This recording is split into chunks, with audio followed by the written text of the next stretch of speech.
And we're seeing more and more of this across credit cards, right? That's not just earning revenue even from interchange and revolve, but marketing to a large set of customers and through that portfolio. So there are revenue opportunities based on the data that you have as well. Is that?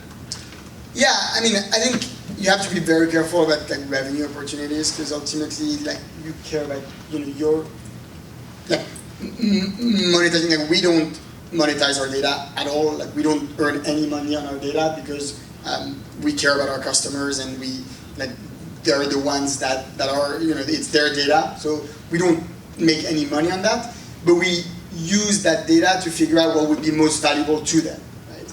And so that's how we can, you know, we know that we see that they're spending a lot on server space, and so we can go to AWS and tell them, hey, like, we'd like you to provide a benefit to our customers because we know that that's something that's going to matter to them. And we're seeing this. I mean, if you look at American Express, with on the business side, you know, WeWork partnerships, Dell Computer partnerships, the ability to drive, you know, value to customers in exchange for delivering customers to brands through the credit card platform as something other than the costly rewards. Is that something anyone wants to react to?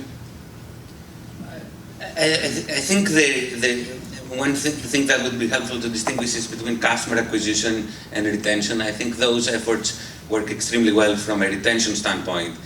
From a customer acquisition, if you start throwing to the customer, oh, we're going to get you a discount here and here and here and here, it's just very hard for the customer, unless they heavily use one of these providers, to kind of be able to come down to and make a decision based on that data. So it will be interesting, and I think Thomas might have more of a perspective on that, of how can you turn out the AWS, can you prove to AWS that you also drive retention to them and make it an ongoing benefit to the monthly spend that tech companies have on AWS, and give them, you know, 5x rewards or something, and then, you know, kind of saying upfront 5x rewards on AWS, then it starts standing out even more at the acquisition standpoint. Yeah, I mean, no, I think that's a great point. Like, you know, you want to drive, I guess, both acquisition and retention. Like, I would say on the acquisition point, like, we've found that even though you may have, you know, we have, I think, like 50 or so like discounts that we offer customers. Like, there's 2 or 3 of them that we will highlight as part of like what we talk about when we talk about the card, because we know that those ones specifically have an impact on customer acquisition. Yeah, I mean, I think what we've seen, we've also seen that you know, rewards can obviously drive retention, and one of the things that, you know, one of the different, the last, I mean, I didn't talk about in terms of how you can like make this work is with like the technology, right? And we have the benefit of being like a newer player in the space. So, for instance, we built our rewards program to be extremely flexible and customizable, down to a individual customer level. So we can do things like going to a partner and doing a very tailored offering where for a period of time, we're going to give an extra multiplier on the spend from that partner to a subset of customers that they're interested in targeting. And, you know, be able to like measure in a very data-driven way, like the impact of this and how that drives spend and retention. And we've done some of those things like pretty successfully to convince partners to do broader offerings with us, by first starting with the initial population and kind of measuring the impact of it. So Thomas makes an interesting point about not being constrained by, you know, legacy systems or processes that may make, you know, certain innovations more challenging. I'd put out there maybe as a, you know, final question to the panel, if bank issuers weren't constrained by legacy systems or processes, whether from the industry perspective or the consumer perspective, you know, what would y'all do, change, you know, offer differently in order to, you know, both deliver value to the customer but at a sustainable cost? Is there anything that you would change about the world?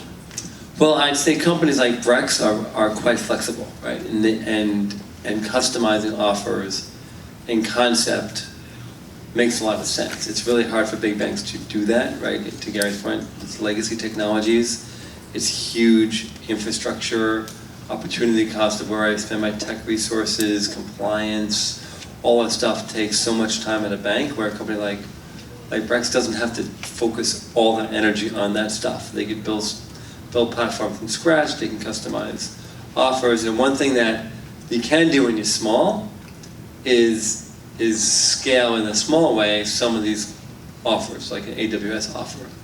Right? It's hard to scale bigger offers, and to your point earlier, it's hard to sustain those large-scale offers because once you get the acquisition, you don't want to continue paying a customer a benefit when you're going to keep them. Right? So it's really hard to do that. On a small basis, it's easy. So if banks could figure that out, how do they get their systems more nimble? How can I personalize? Every bank will say, we love to personalize, and no bank can do it. Banks have millions of customers, they have too much data, they have all systems. Like, figure out a way to take that data and do something with it. No one's been able to do that yet because some of the issues I mentioned.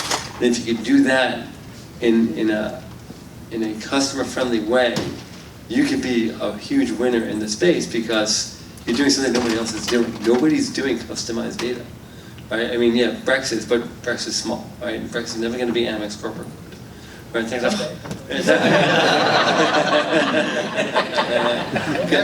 Good luck. But it's a different model, right? You're going after different customers, right? Amex isn't going to do what you do. Maybe they should, but their business is good as it is, right? So to go do that for millions of customers and get their 1,000-person sales team doing that kind of stuff, it's a different model, right? So, you know, what you've seen in kind of the fintech space is instead of the banks competing with the small competitors, the banks buying them or partnering with them. So that's a future opportunity as well. No comment.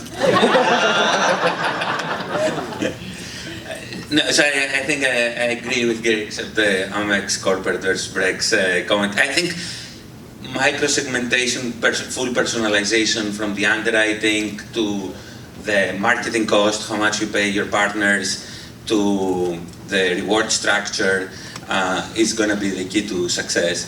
And we're already seeing banks moving towards trying to become tech companies because they realize and they recognize that that's what is holding them back.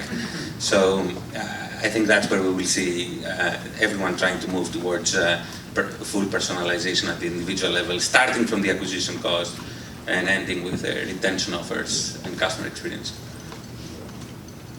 Great. I think that actually brings us to the end of the time. I've gotten a note to wrap up. I know that folks are going to want to engage with the speakers, and I'd encourage them to, hang around, especially, outside after the session in the networking. That's what it's called. In the Meet the Speaker Lounge, immediately following. So you'll have the opportunity to engage with everyone there rather than taking the questions broadly on the stage, and we can chat with you about these issues and more immediately following. Great, thank you all very much.